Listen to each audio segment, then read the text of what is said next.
أورفالي بروس نحن من الاسم يعني لوحده هيك فيه تميز إنه نحن مطعم عائلي،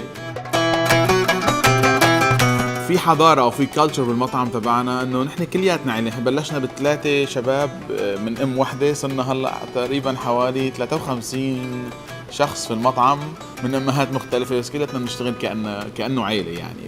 فهذا التميز تبعنا. فأول شيء الناس البني آدمين هن اللي عملوا هذا المحل مميز، والأكل والأصرار، وكلياتنا بنشتغل على روح وحدة. فبالآخر عنا هدف واحد، إنه يطلع من عنا الضيف مش زبون، نحن بنسميه الضيف، يطلع من عنا مبسوط ومكيف. هذا اللي بيهمنا. بدأت قصتي بالطبخ بالغلط، إنه ما كنت شاطر بالمدرسة بصف التاسع، ما جمعت مجموع حلو، يا دوب يعني علامة فوق حد الكسر.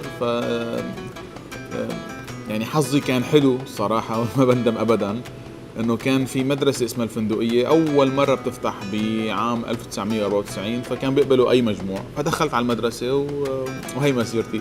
فبلشت من غلطة مع معارضة كتير كبيرة من العيلة، خاصة الوالد كان هو المشجعني أكتر واحد، يعني هو كان الداعم، الباقي كان ما حدا مآمن. وهذا الحكي كان بالعام 1994، يعني العالم جدا مختلف، لا في انترنت، لا في تواصل مواقع تواصل اجتماعي، ما في سوشيال ميديا. فالفكرة بالنسبة لهم انه بالاخر مهنة طباخ يعني مهنة مش كتير خلينا نقول راقية او تليق بالمجتمع.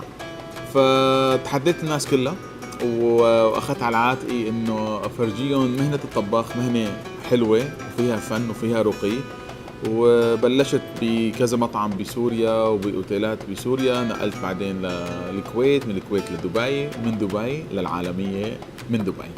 دبي بلد فيها تنوع، صعب كتير تفتح مطعم في دبي وتنجح معناتها انت شيف عالمي، لانه عم نحكي على اقل شيء على 160 جنسية.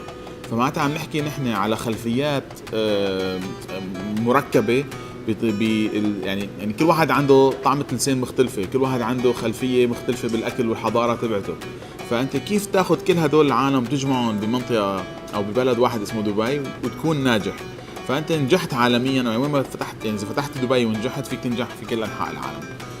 دبي خلينا نقول قلب الشرق الأوسط حاليا، والمطار تبع دبي ممتاز والحركة تبعته جدا ممتازة. يعني في عالم تجي على دبي كونكتينج فلايت خلينا نقول، ليقعدوا يوم أو يومين، بيناتهم بيجوا على أورفالي بروس لياكلوا أو ينزلوا على دبي ياكلوا بأكل دبي. دبي صارت اليوم وجهة لكل عشاق الطعام، يعني صارت الناس تسافر على دبي مشان تاكل. قبل كانت تيجي على دبي يعملوا شوبينج، يروحوا على المول، يروحوا على اوتيلات مرتبة، ينزلوا على البحر، يجوا على الفعاليات. اليوم تغيرت، الناس صارت تسافر على دبي لتيجي تاكل عندي بأورفالي بروس او بالمطاعم الثانية مثل أورفالي بروس.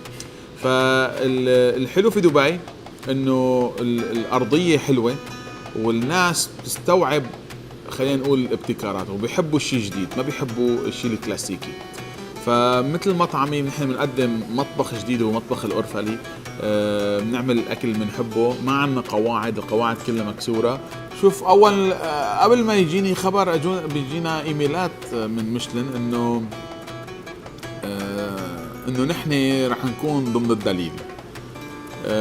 كانت بصراحة حلوة كتير، بس الأحلى من هيك إنه وقت أخذت رقم 1 على الشرق الأوسط بين ضمن 50 أفضل مطعم الشرق الأوسط والشمال أفريقيا. The best restaurant in the UAE and the best restaurant in the Middle East and North Africa for 2023 goes to Orfali Bros Bistro. هاي كان لحظة كانت حسيتها ليلة عرسي، يعني ما كنت أنا ماني متجوز، فالشعور الناس حواليك أول شيء ما كنت مصدق ومصدوم، وطلع ضغطي وما بعرف شو بدي أقول، ولازم أطلع على المسرح وأقول الكلمة تبعتي.